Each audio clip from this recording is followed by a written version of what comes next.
Slav Rojbaş hevanno îrodîsa dixwazim ji were encamê şerê di navbera İsraîl û Îranê de pêşkêş bikim.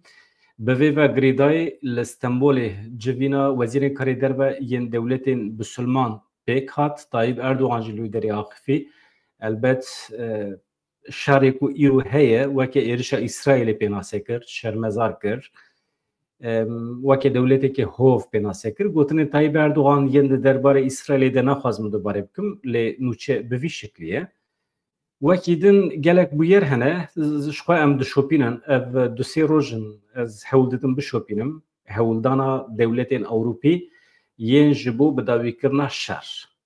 Ev hewldan hene pêş dikevin jî li belê Donald Trump di wê îddiayê daye ku Ewropa hêza wê têrê nake ji bo her du dewletan li hev bîne. Ji ber vê yekê bawer dikim plana wî heye di nava du hefteyan de hinek erêkirinê jî bibîse ji derdora xwe ji Amerîkayê ji bo ka ew di kîjan astê de dikare tevlî şer bibe êrişê Îranê bike.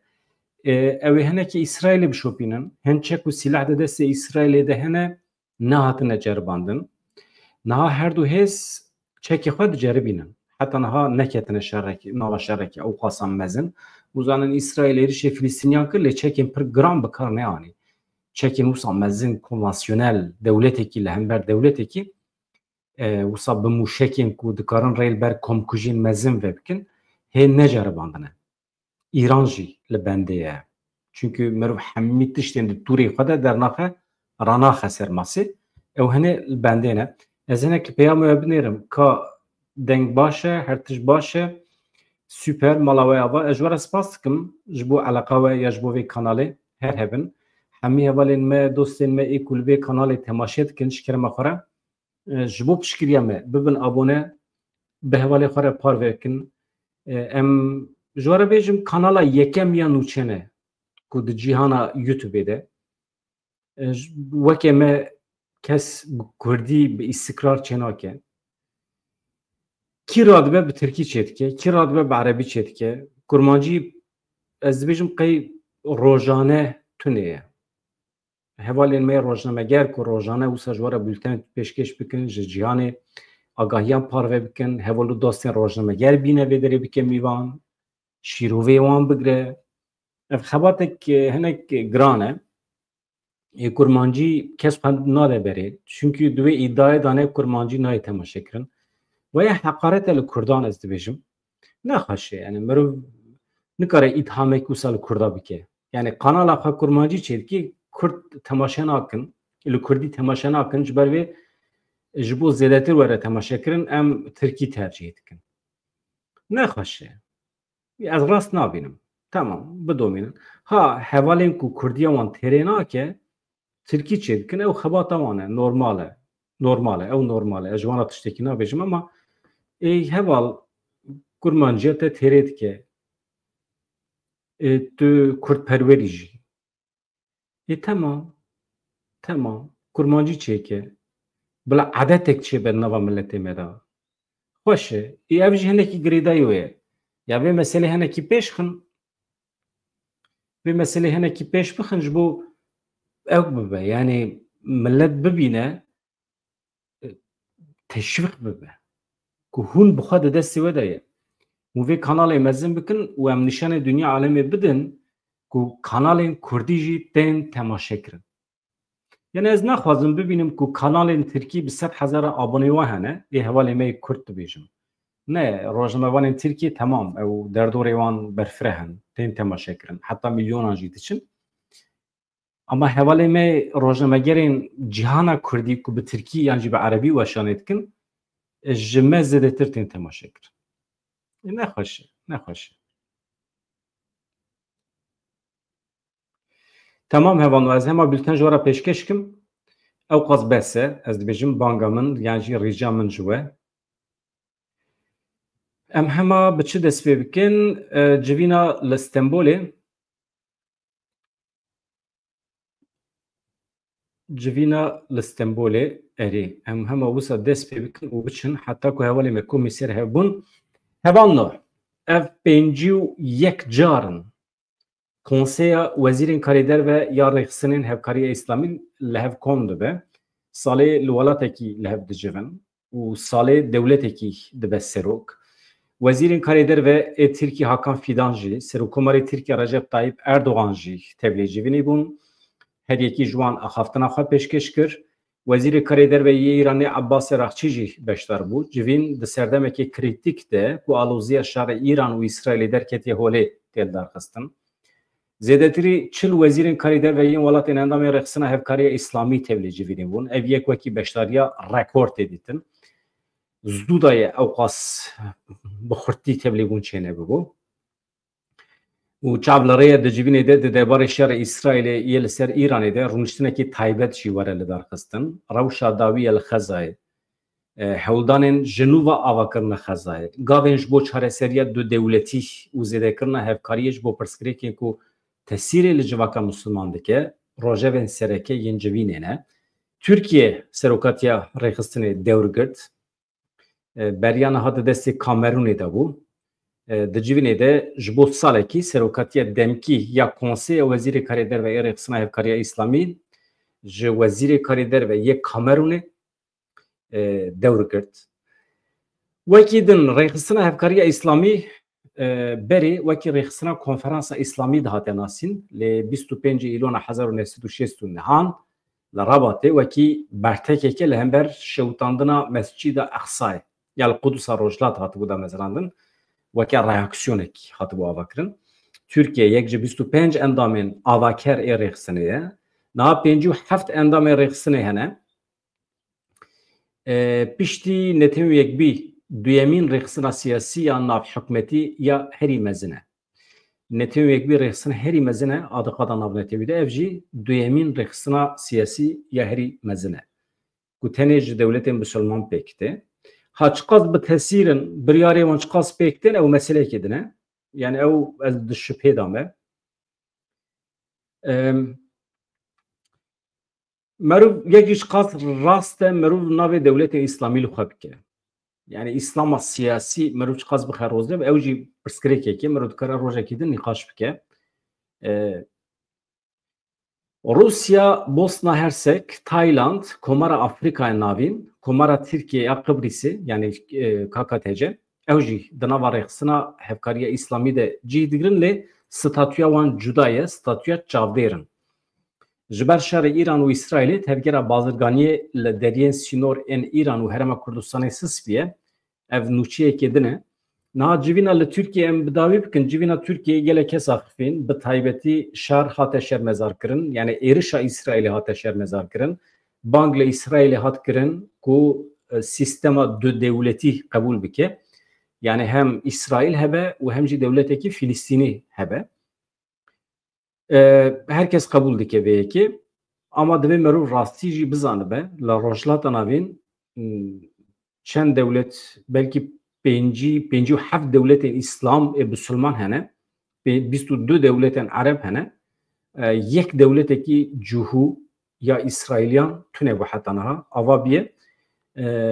Merov piştgirî bide merov jî ra rêz bigire hebûna cihûyan ya li rojhilata navîn hebûneke rewa ye. Dewletekî wan jî hebe problem tune ye. Yani merov hinek empatî bike xwe bixweşûna wan. Dewleta wan hebe baş e. Ama êriş nekin tabii yani ew jî tevlî civîna were kirin hinekî merov cuda bibîne weke dijmin bibîne ew jî dikevin nava xweparastinê veya di xwezayê de heye di xwezayê de heye merov însan bi xwe jî wisa ye Kurd jî wisa ne herkes wisa ye wextê ku merov ji derve tehdît bibîne êriş bibîne dewletên cuda weke İran dewletên Arab sibê heta êvarê bibêjin em dewleta Siyonîst li herêma xwe naxwazin em ê tune bikin em ê qira wan bînin milletekî weke cihû ku heta niha bûye hedefa komkujiya li Almanyê ya Hitler elbet di bin tesîra wê travmayê de ye ditirse ji hebûna xwe dikeve endişe ev tirs û fikara cihûyan divê merov fehm bike. Yani dişbeya Kurdan. Yani qedera Kurdan jî wisa ye. Em hinek bêdiviya me jî heye. کو ام جی هبن جبو هبونا مجی ستاتو لازمه ستاتوی که رسمی جهو اسرائیلی چه دخوازن او جبو کردان جی در باسته به پیشی تهدید اندر و بداوی ببن باید شکل نرماله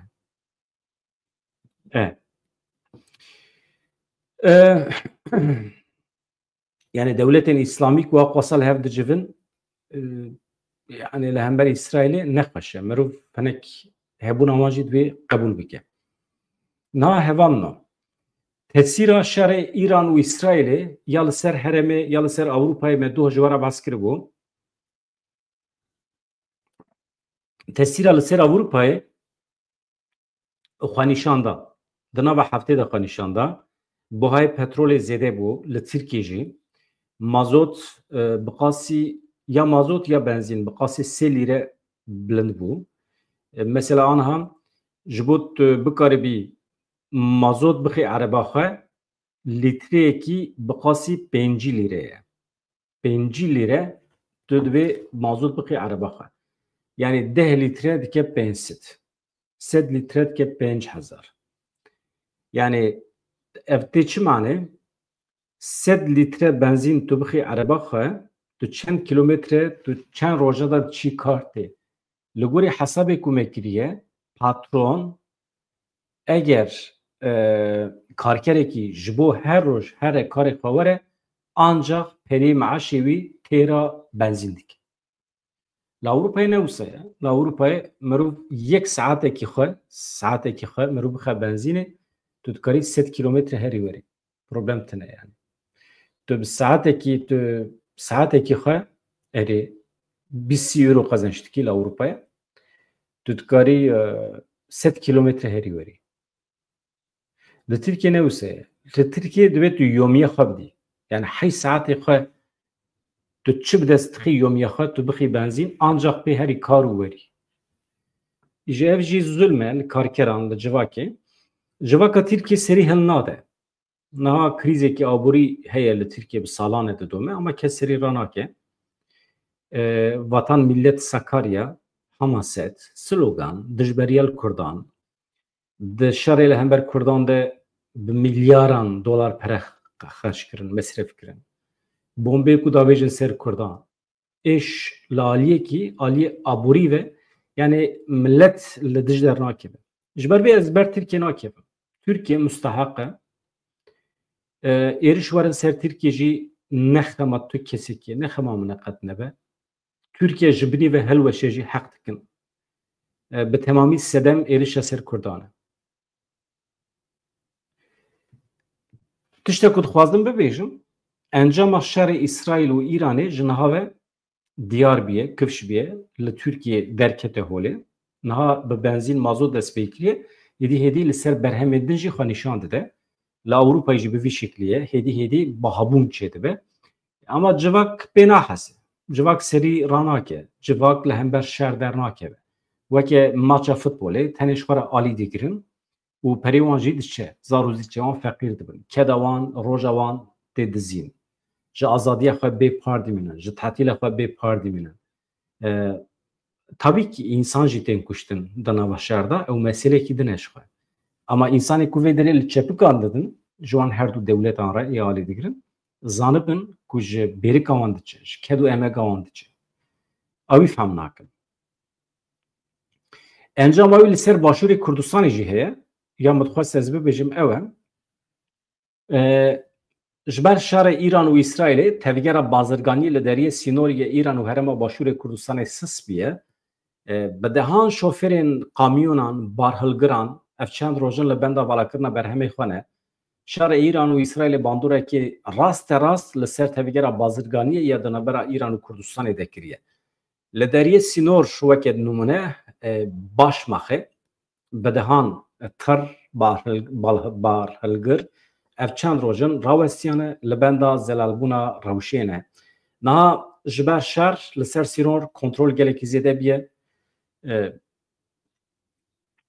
yani beriya niha pir tir kamyon derbasbûn diçûn dihatin lê niha ev rêjê hinekî kêm biye zanin ji ber vê rewşê trafîk pir li pê hev kom biye hinekî wan 4 rojin hinekî wan 7 rojin di kamyonê xwe de radizên şofêr internet jî tune ji ber şer internet jî kêm yani nikarin bi malbatê xwe re bikevin tekilî yani mağduriyeteke ciddî heye li ser sînor ne tenê li vê derê li Başmaxê li deriyê sînor ê Pêrwezxan deriyê nîv fermî ê Kêlê jî danûstandina bazirganî gelekî sisbiye her şixas heta niha bandorekê berbiçav li ser bohayê kelûpelan li nava bazir Herêma Kurdistanê çê nebûbe jî lê tirs heye fikar heye eger rewş wiha bidome bihabûn jî wê çê bibe zêde bibe çavê şofêran li wê yekê aloziyên siyasî bi dawî bibin da ku karûbarê wan jî hinekî vebe vegerin ser jiyana xwe ya asayî yan normal.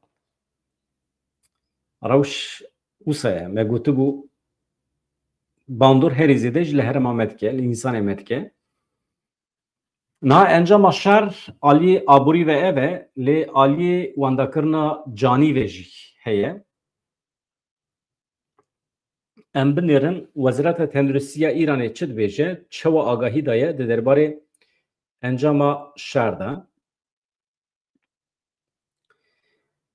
Dibêje li Îranê 430 kes mirine yani hatine kuştin zêdetirê 3500 kes jî birîndar bûne. Mihemed Reza Zerefqendî Wezîrê Tenduristiyê Îranê ye dibêje artêşa İsraîlê heta niha êrişê 3 nexweşxaneyan kiriye êrişê 6 ambulansan kiriye di encamê de 2 doktorên Îranî hatine kuştin. Ka İsraîl çi dibêje 19 Hezîran 2025 Îranê jî êrişê nexweşxaneya Sorokayê kiribû hem di wê derê de hem jî li gorî gotina berpirsên İsraîlê di wê êrişê de herî kem 7 kes birîndar bûne ev jî îddiayên dualî ne yani ama tiştekî heye li Îranê 430 kes hatine kuştin gelekî wan rayedarên paya bilind yên eskerî ne doktorun bijîşkin sporun kimyagerin zanistin İsraîl wextê êriş dike tenê êrişê ser sivîlan nake hin bîro ofîsên taybet yani jî biryargehên eskerî ji xwe re dike hedef taybetmendiya vî şerê jî wisa ye.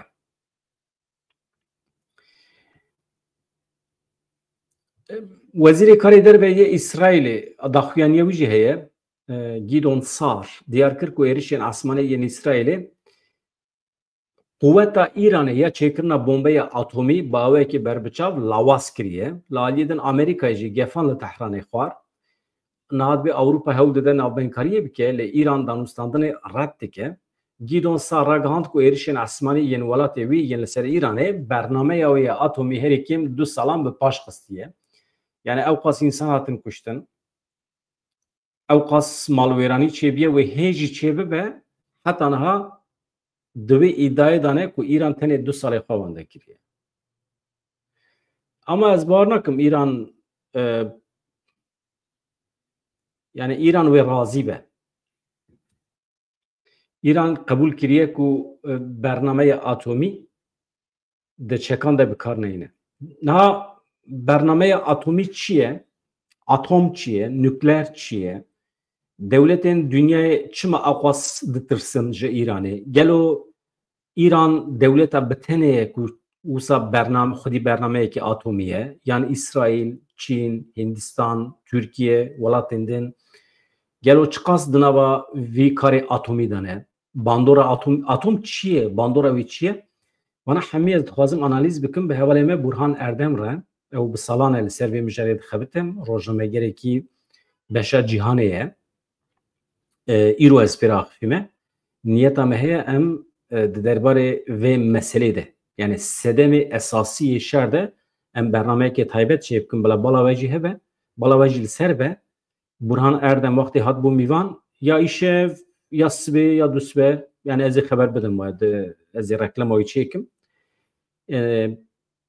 eger hûn goh bidinê gelekî girîng e ka ew çi dibêje çima İran bi taybetî bûye hedef. Niha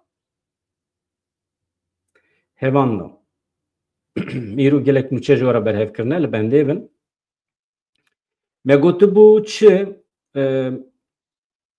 erê yani ev imkanên Îranê ê atomê 2 sal paş vexistine hewldanên dîplomatîkên Ewropayê ka çi ne em wî ji were bibêjin.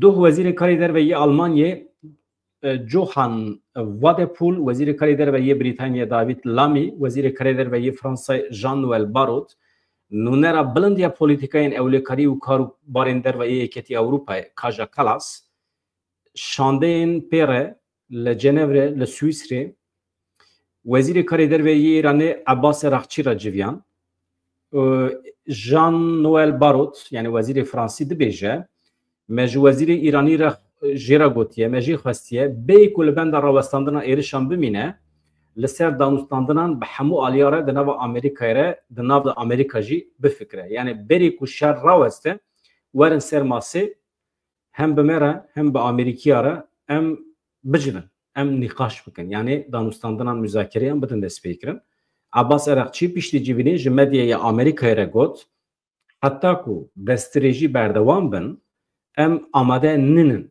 لگل وان دانستاندنان بدن دست بکرن با آمریکا را یعنی شرط ایران اوه پیشی اسرائیل ارشی خواب داوی بکه باشه ایران وره سرماسه فرانسی بوسه یعنی دناوا شهر دا وقتی توری سرماسه و تیوی معنی که ایران تسلیم بیه ده انجام از یختا اسرائیل ده مجبور مایه وره شرط آمریکای قبول بکه ایران ناکه به نواوی پوزیشونه ده بیجه پیشی ارشی خواب ده سکناندن باشه امین انسانا لجنوری لدرکیدن امشورا بجون مسئله چیه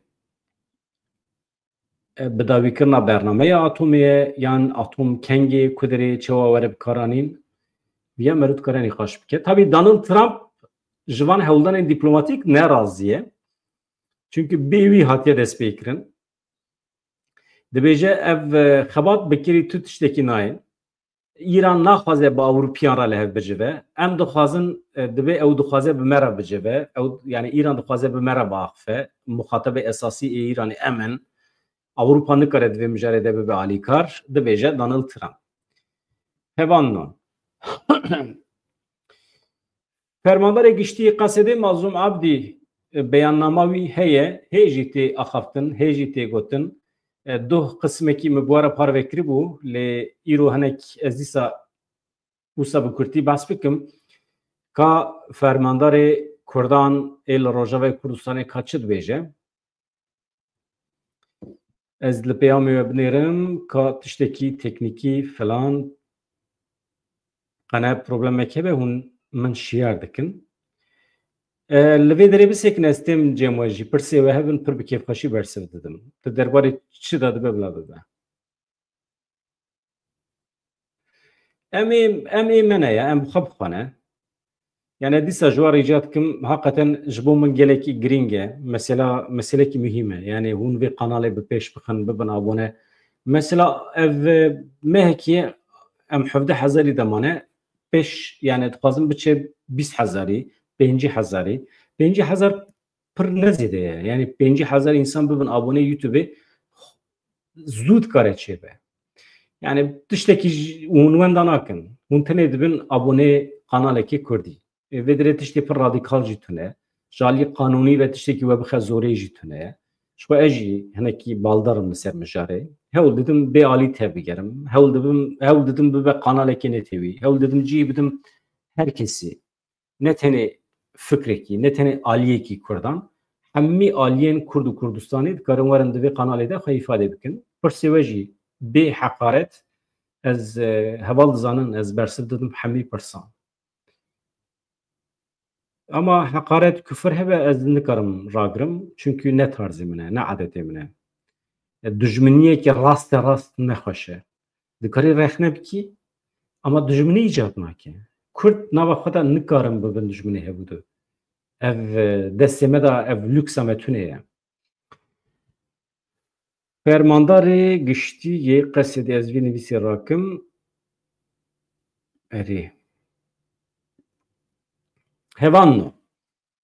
Fermandarê giştî Hêzên Sûriye Demokratîk Hesedê yan jî Qesedê General Mazlûm Abdî di derbarê pêwendiyên bi Tirkiyeyê got danûstandinên me, tekiliyên me sînordar bi dewleta Tirkiye re hene. Em daxwaza aştiyekê herdemî dikin. Nenavendîbûn ji bo me girîng e li Sûriyê dibêje. Nenavendîbûn hûn dikarin wekî federasyon pênasê bikin, otonomî, xwesirî, hemî diçin eynî deriyê. Yani Suriye'ye ne navendi? Her tij navendi ne bre bebrin? Lehn welatan navi federasyonu, lehn welatan xweseriye, lehn welatan otonomiye. Sibidü sibe Colani heteşe hükümeta Euro'ya Suriye hilweşe qesede û rêveberiya xweser dikarin bikin dewrê dikarin temamê Suriye bi rêve bibin bi tecrübeya xwe ya 14 salan 14 bû 14 nebiye ya 13 heye 12-13 sal he 13 sal heye 2012 mirov esas bigire 13 sal rast e Mazlum Abdî bi bîr xist ku Kurdên Rojavayê Kurdistanê 26 Nîsanê kongreya xwe ya netewî li darxistiye ev kongre bi rengekî serkeftî pêk hatiye û çawa pênasetke gaveke dîrokî yani kombûna Kurdan ya li Rojavayê Kurdistanê weke gaveke dîrokî pênasetke Mazlum Abdî da zanîn şandeya Kurdan wê di demeke nêz de dest bi erkên xwe wezîfeyên xwe bikin û balkişan ser nenavendîbûna Sûriye Başaroja hêzên Sûriya Demokratîk qesedê wê çawa bibe ev hêz wê xwe biparêze wê tevlî artêşa Sûriye bibe hûn zanin dewleta Tirkiye li bendiyê qesedê xwe belav bike tevlî artêşê bibe û weke takekes lê tiştekî wisa ji bîr bikin bi tu awayî xeta sor a Kurdan e bi tu awayî qesedê xwe belav nake bi temamî tevlî artêşa Sûriye nabe tam berovajî artêşa Sûriye tevlî qesedê dibe yani qesedê xwe diparêze hem herema xwe diparêze hem xwe diparêze weke qesedê dibe beşekî artêşa Sûriye yani îro ji artêşa Sûriye dewlementtirê jî ji aliyê hêjmar ve jî ji aliyê kîjan aliyê ve tecrübê ve jî ji ber vê yekê artêşa Sûriye tevlî qesedê dibe mirov wisa dikare bibîne ama hebûna xwe diparêze yani navî jî naguhere General Mazlum Abdî li ser paşaroja hêzên Sûriya Demokratîk çi got me çarenûsa qesedê bi hikûmetê re guftûgû kiriye em dixwazin qesedê wekî xwe bimîne beşek be ji wezareta parastinê yani dibin navê wezareta parastinê de wekê xwe bimîne di derbarê Efrîn û Serêkaniyê de çi dibêje ev jî mihîm e dagirkeriya dewleta Tirkiye dixwaze bi dawî bibe İnsan bikaribin vegerin malê xwe Efrîn Serêkaniyê heta niha jî dagirkiriye ji alî dewleta Tirkiye ve dibêje Mazlum Abdî xelkê van deveran dixwazin bi rûmet vegerin ser mal û milkê xwe Behsa pêwendiya Kurdan ya li gel pêkhatiyên din ên Sûriyê jî dike Mazlum Abdî çi dibêje weke Durzû mesela tekiliyê me yê li gel Durziyan bihêzin başin em piştevaniya daxwaza wan dikin yani daxwazê wan ê siyasî ji hikûmeta Sûriye çi ye dibe em piştgirî didin wan daxwazê wan mesele ew e em li dijî pêkanîna komkujiyên li hember Elewiyan e bi tu awayî êrişên li ser Elewiyan em qebûl nakin divê wekî paşmayiyên rejîma berê neyê hesibandin yani ew Elewiyên li Sûriye Elewiyên li Laskiye Tertus ew ê peravê di binê Hatayê de têne sûjbarkirin çawa mîna ku ev însanên me bermayên rejîma berê bin û bi vî armancê êrişî ser wan dikin Mazlum Abdî vê yekê red dike bi tu awayî bi vî çavê li wan nenêrin tiştekî wisa tune ye yani em van êrişan qebûl nakin û em xwedî li wan derdikevin eger herema Rojavayê Kurdistanê nêzîkê wê heremê biya ez divê qenaetê da me ku ew ê tevlîbûnek çê bibiya yan jî qesedê bibiya alîkar ji bo artêşekê taybet ya Elewiyan çê bibiya ew jî xweser bûna ama coğrafîk navbera wan de Heleb heye hinek ji hev dûr in ama dîsa jî wê îmkan were dîtin Fermandarê qesedê Mazlum Abdî di dawiyê de diyar kir ku derfeteke dîrokî li pêşiya gelê Kurd heye divê Kurd yek bin di yeketiya xwe de îsrar bikin daxwazê xwe bi yek dengî pêşkêşî hêzên serdest bikin kî dibe bila bibe wekî din hevan nû mejbera bas kiribû binêrin mesela pêvajoyê ev yek pêvajo ber bê ku derê ve diçe Numan kurtulmuş eşkere kir ku komisyona taybet ya meclisa Türkiye ve vere avakirin. Kenge beriya tatila havine. Beriya tatila havine ev komisyona ku devlet bahçeli peşniyaz kir bu. Jahemi parti u saziyan pekte le meclise tene beve pevajoya Kurd u Türkar alakadar bebe. Eri. Serokê Meclîsê Numan Kurtulmuş eşkere kir dibêje tamam me biryar daye ku ev komisyon were avakirin lê bêriya tatilê. Ama di tatilê de tatil çend meh devam dike. Di tatilê de pêşketin wê çêbe çê nebe em nizanin. Milletê Kurd li bendiyê ku di vê pêvajoyê de tiştekî berbiçav xuya bike. Hemî girtiyên siyasiyên Kurd serbest werin berdan. Selahattin Demirtaş, Figen Yüksekdağ, hemî hevalên wan ên siyasî ku hatibûn girtin û şaredarên Kurd ên ji ber dawa Kurd hatine girtin hemî werin berdan. Ya li Tirkiye ve em tim dibêjin parastina mafê Kurdan dawa Kurd dibêje çarçova suç derkeve. Dewleta Tirkiye bi tu awayî însanekî Kurd nexe hepsê. Dibin navê cudaxwaziyê de, cudakariyê de, bölücülük dibêjin jêra. Yani her tiştî dikarin bixin wê çarçivê. Êdî ev weke suç neêdîtin. Armanc ev e. Ama ez ji we re bêjim Selahattin Demirtaşî hemî însanên Dem Partiyê, HDP û PKK'yê hemî werin berdan jî eger parastina dawa Kurd ji çarçova suç dernekeve tüm mana wî tune. İnsanê ku hatine berdan sibê hemî dîsa tên girtin. Mana wî çi ye? Yani em nayê xapandin. Em mirovên siyasî ne. Milletê Kurd siyasî ye. Ez bar nakim. Na. Milletê Kurd êdî nayê xapandin. Bi hêzbî ye. Milletê Kurd dikare zextê li tevgera xwe ya siyasî bike. Wê wisa bêjî. Ji ber vê yekê tevgera Kurd, tevgera siyasî ya Kurd mecbûr e li gorî daxwazên millet tev bigere. Ji bo yê ez giringî didim daxwazên gel. Mesela dem bi dem röportaj tên di medya civakî dem dibînin ji Amedê ji deverên cuda. Millet bêbaweriya xwe ya ji bo dewleta Tirkiye beyan dike, xweş e. Daxwazên xwe ên netewî pêşkeş dike, pêşniyaz dike, ev xweş e. Ev hemî dibin yek deng, dibin sînerjiyekî, dibin daxwazekê netewî û tevgera siyasî ya Kurd jî mecbûr e li gorî vê tevî gere. Ê wisa ye tevgereke siyasî ku li gorî daxwazê millet tev negere nikare bi ser bikeve. Yani ne mümkün e yani. Dervey xweza ye.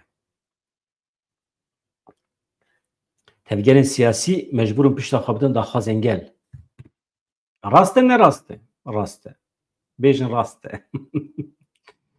Hevando ev yek Numan Kurtuluş wekî din Wezîrê Parastinê Dewleta Tirkiye Yaşar Güler heye. Yekê qıcık e, yekê çirkîn e, yekê faşîst e, yekê dijminê Kurdan e. Dibêje pêwîst e biryara xwe fesehkirinê ya PKK demil dest bê bi cîhanîn. Yaşar Güler doh li Meletiyê bi hin fermandaran re çû fermandariya duyemîn ya Artêşa Tirkiye. Li wê derê di derbarê pêvajoyê de, di derbarê meseleyên dawî yên li herêmê de axivî. Güler biryara xwe fesehkirinê ya PKK bi bîr xist. Got divê demil dest ew biryar were bi cîhanê. Divê PKK hemû şaxên wê yên li coğrafiyên cuda ên cîhanê çekê xwe daynin. Xwe ji kiryar gotinên ku dibin sedema sabotekirina pêvajoyê dûr bigirin. Güler her wiha got ew amade ne ji bo her senaryoyeke ku di encama şerê İran û İsraîlê de derbikeve holê yani ji bo ew amade ne. Yaşar Güler min ji we re gotibû hem wisa dibêje û hem jî ferman dide wan askerên xwe li Zapê, li Garê, li herêmên cuda, li herêmê Parastinê ên medyayê êrişê ser gerîla bikin, gazên kîmyewî bikarbînin. Anha bi sedan gerîla dibin bombardmana dewleta Tirkiyeyê de ye hemî bi talîmata Yaşar Güler. Yaşar Güler mirovekî sûcdar e, biryara agirbesiya PKK heye ama goh nade vê biryarê. Pir qurre tev digere, pir bi xwe bawer tev digere, jorva li milletê Kurd dinêre. Yani eger wisa carekî serî wî ketiba pir baş dibû.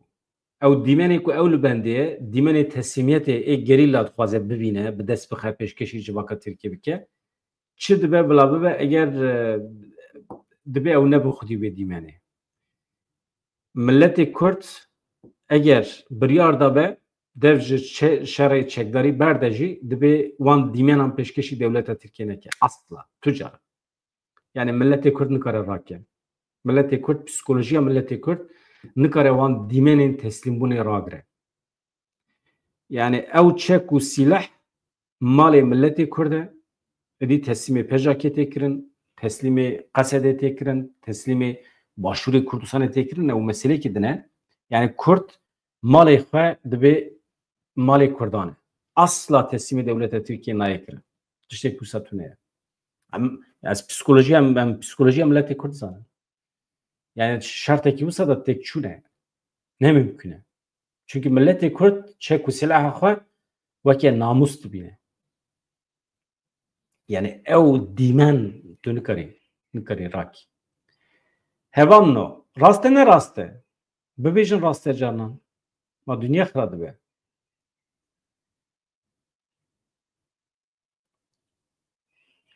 Serxabûn divê pêvajoya çi û tarîxa çi? Ya pêvajo aniha tune ye. Aniha pêvajoya beriya müzakereyan heye. Bi dewleta Tirkiye tu müzakere tune ye. Pêvajo jî aniha tiştekî heye ama neketiye pratîkê. Tenê tevgera Kurd xwe fesih kir, tamam, bi biryarin. Dawî li şerê çekdarî aniye ama dewleta Tirkiye rehet nasekine. Êriş ser êrişan pêk dîne. Yani ev jî gurûra netewîya Kurdan rencîde dike.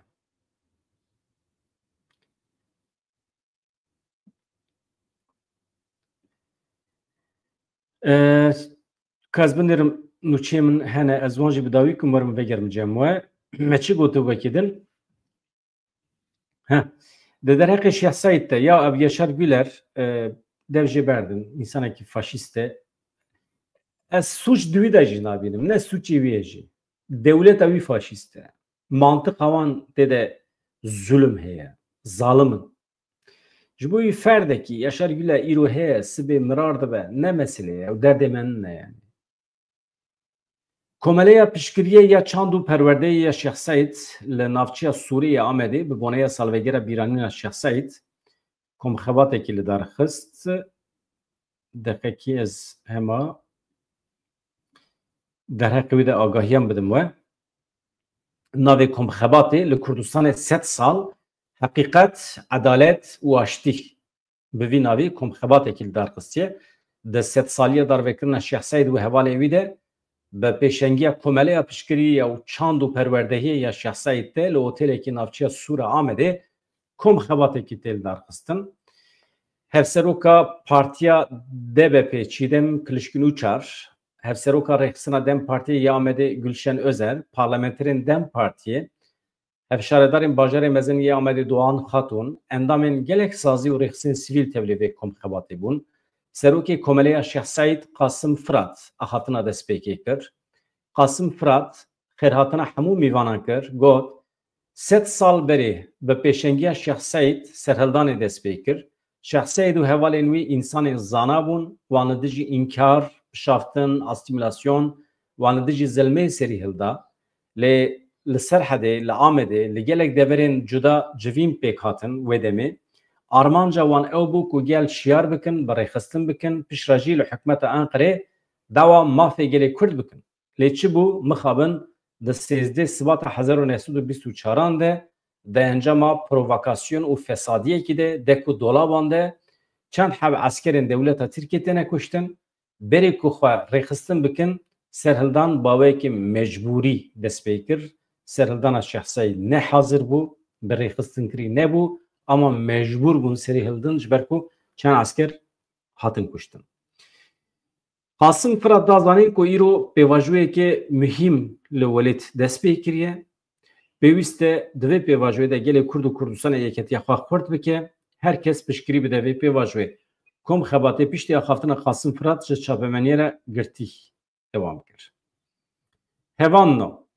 Nûçeyên deqa dawî hene ez ê ji we re pêşkeş bikim paşê ka ez vegerim cem we pirsê we hebin bi kêfxweşî dixwazim bersiv bidim. Eger tu nebin jî ez hema li ajansa binêrim. ka hûn çi merak dikin. Ömer Deniz hinekî zimanê xwe dîqet bikî, hinekî hurmetkar bî kêfxweş dibin mala te ava. Di van demên dawiyê de ya rastî ez fêr nebûme ya ez fêr nebûme mesela van gotinan bibîsim. Heta hemû tiştê ku se nebîstiye ji milletê Kurd. Milletê Kurd milletek hurmetkar e.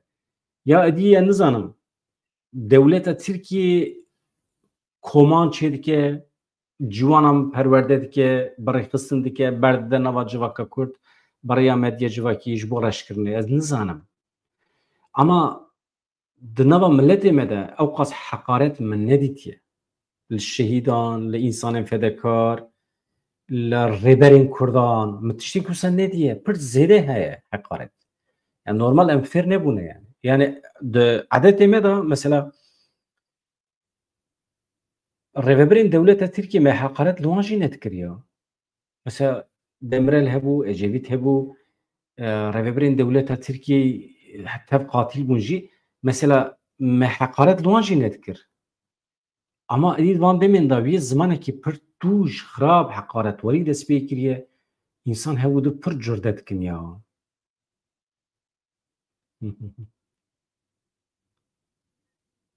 Erê wallahi ya bi Xwedê Firat Dicle tu yani tu maftarî yani ez jî şaşmame. Yek nine du du nine yani însan dest bi heqaretê kirine yani. Ama merû xwe nexeve rewşê. Gencên me, ciwanên me welatparêz ên alîgirê tevgerê dibe hinekî baldar bin, zû bi zû nekevin nava van provokasyonan, zû bi zû li hember hestê xwe ê rêxistinwarî û îdeolojîk dibe têk neçin. Teslîmê van hestê xwe nebin û neyê provokasyonê ciddiyeta xwe biparêzin baştir dibe. Ez wisa dibînim. Yani merûv nekeve nava bersivê. Ha teklîf lê dikî. Mesela Ömer Deniz ez te bibînim ez te asteng bikim. Deqekî ez Ömer ez wî asteng bikim baş dibe.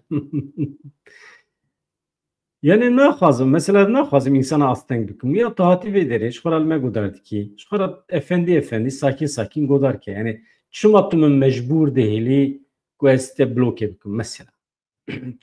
Te çi qezeş kir yani.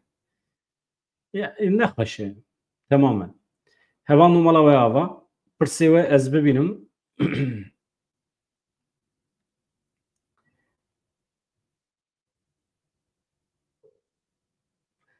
İja hevalê îja xortê me jî gencê me jî bersiv didin wan.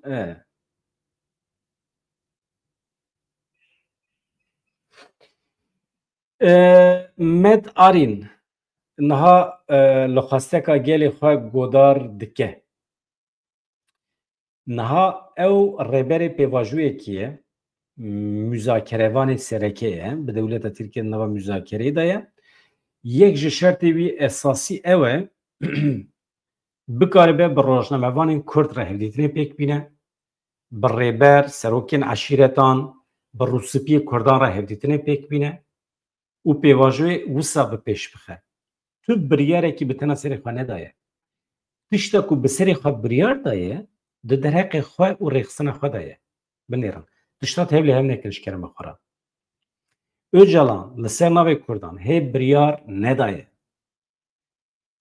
Dibêje şert û îmkan bidin min mesela PKK jî wisa ye. Dibê şert îmkan bidin serokê me ku bikaribe bi derva re bikeve nava tekîliyê ku pêvajoyê bi pêş bixe. Elbet ew ê guh bide milletê me, rast e, ew ê guh bide jî.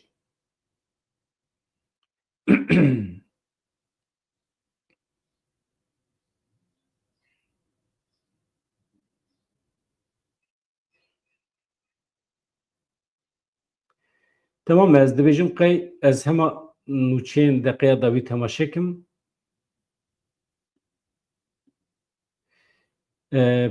Paşê ez hema vê jî rakim.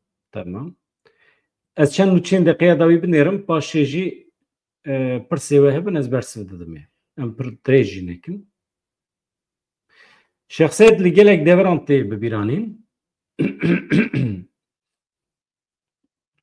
Kambenlerin bafıl Talabani çi gotiye di derheqê evê de bikire hevdîtin pêkaniye serokê yenekê bi nûnerê taybetiyê sekreterê giştiyê Netûyek bûyê li Iraqê Mihemed Hesen Recebiya ragihand ku ew li dijî şer û wêrankariyê ne. Rast e. Helbesta Kurda tim wisa ye.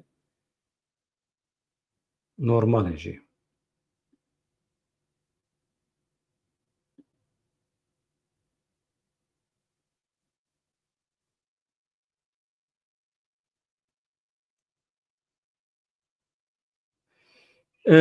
Cimo, tu tiştê ku tu dibêjî niha tehdîtekî ciddî nine. Dibe mirov li hember tehdîtê bisekine. Merov ji bo azadiya fikr û raman be. Her însan karibe xwe îfade bike, bê ku heqaret bike. Heqaret li te kiribe, heqê te heye tu bersiv bide. Ama ê min weke prensîp, însanekî li zindanê be, îmkanê wî ku bikaribe bersiv bide tune be, tu nikarî heqaret lê bikî, tu nikarî di derheqê wî de baxifî tişta lê bar bikî. Mesela gelek tiştê ku ji zindanên tên li ser navê Selaheddîn Demirtaş, li ser navê Abdullah Öcalan pir tiştên derva. Em nizanin sedî sed yê wan in ne yê wan in. Ne di reportajekî de xwe îfade kirine, ne di televizyonekî de. Ji ber vê yekê heqê me tune ye em di derheqê wan de bibin xwedî hukm. Navê vê ye pêşhukmî ye. Em nikare heqaret jî bikin ji ber ku ew nikare bersiv bide me. Ha rojekî derketiye derva daxuyanî daye me em dikarin pê re nîqaş bikin yani. Em dikarin wê demê bi pirsên xwe bidin axaftin. Yani ez pir dixwazim bikevim nava wê ekîba rojnamegeran ku bikaribe li Tirkiye ya jî li derva pê re hevdîtin pêk bîne. Ez nabêjim îmralî ji ber ku wêdî pêvajoya îmraliyê bi dawî dibe. Yani dewleta Tirkiye eger bi îsrar wî li îmraliyê bihêle meana vê pêvajoyê tune. Çima li îmraliyê bimîne? Bila derkeve were nava civakê, bila derbasî Rojavayê Kurdistanê bibe.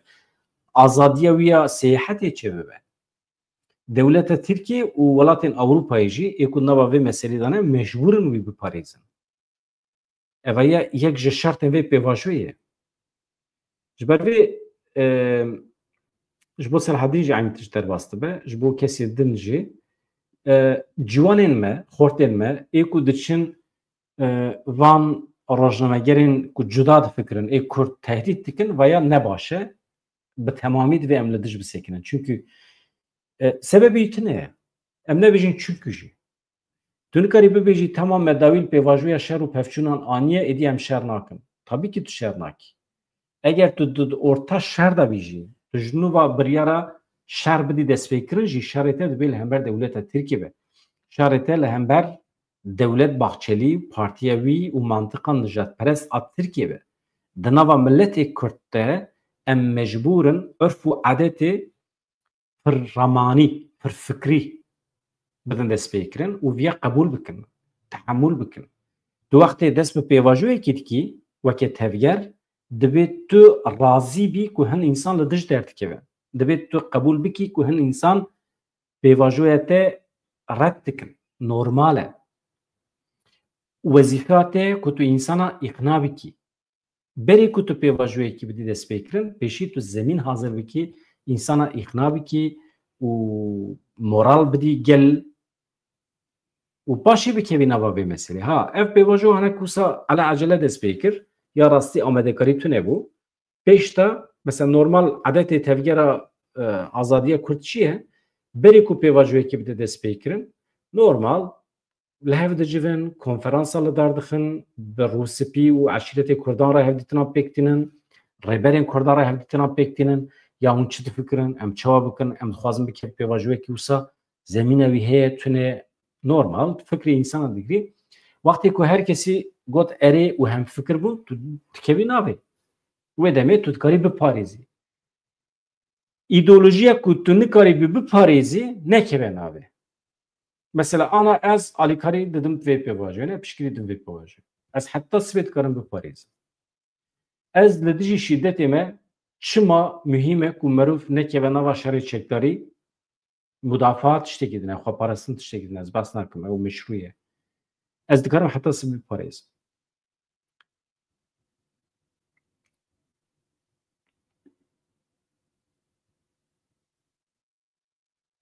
Tevgera Kurdistanê destek tam nade. Dem tam îroye. Destek tam nade çi mifhem nekir. Tevgera Kurdistaniyan desteka tam nade.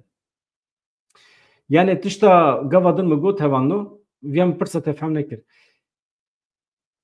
Şiddet, gef, tehdit di nava Kurdan de asla. Tu car nekevin navê şkerema xwe re. Şkerema xwe re jin ne. Yani heqê we tune yani. Tiştekî wisa nabe. Kurd nikare Kurdan bikuje. Çünkü tu wextê dest pê bikî ew jî bersiv bide te ve demê tu fikra xwe li ser wî ferz dikî bi darê zorê. Yani ev tiştê em wisa dibînin ve diyecibekî de wana cidî negirin. Çend gencin bûsa bi hestê xwe tevdîgerin. Na, tiştekî merojê bitirse tune ye. Tiştekî wisa tune. Xeterî çi ye? Xeterî çi ye? Mesela. Niha binêrin. Tu radibî tu çend rewşenbîrên Kurdan yan jî rojnamegerên Kurdan ên muxalîf tu tehdît dikî. Tamam. Te tehdît kir. Yan jî te got heddînî bîl. Heddê xwe zene. Xwe hemî Tirkî daxivin.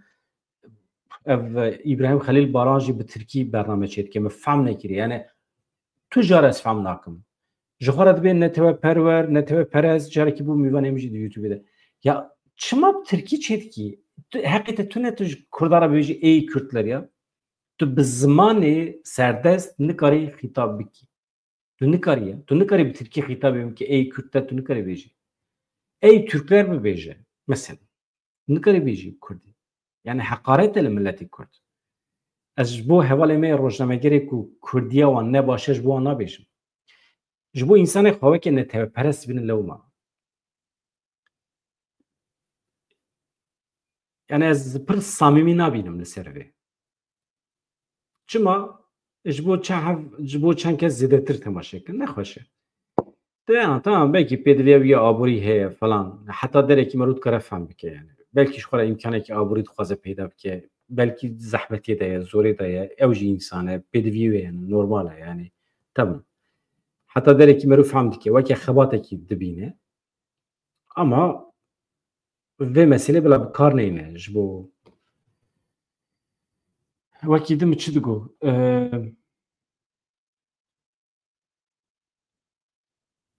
Ya ji xwe kifşe yani.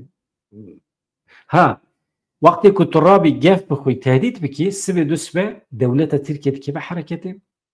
Tîmekî taybet ava dike ew însanê ku te tehdît kiriye, te tehdît li wan kiriye hemî yek bi yek dikuje hemî stûyê te de dimîne. Dibe mîna Olof Palme. Ya wê demê militanekî Kurd Olof Palme tehdît kiribû Serokwezîrê Berêyê Swêdê û hema roja din Olof Palme hat kuştin. û xistin stûyê PKK. 30 salan ji stûyê PKK derneket. Sebebê ku PKK het listeya terorê jî yek ji wan sebeban ew bû. Em ji nav dernakevin. Xortino, hevanno, hûn nikarin însanan tehdît bikin. Çünkü te wextê ku tehdît kir, tu dibêjî ez ê nizanim hesab ji te bixwazim, ez ê te bikujim. Te roja ku wisa got, roja din dijmin diçe dikuje.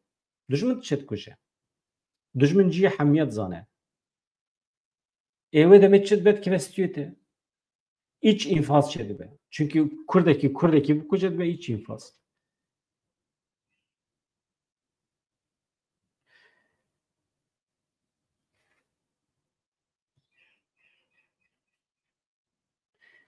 De başê bi xatirê we silav rêz hevanno bernameyê ku ez ê Burhan Erdem ra çê bikim li ser atomê gelekî mihîm e ku ez ê xeber bidim we. Baş e?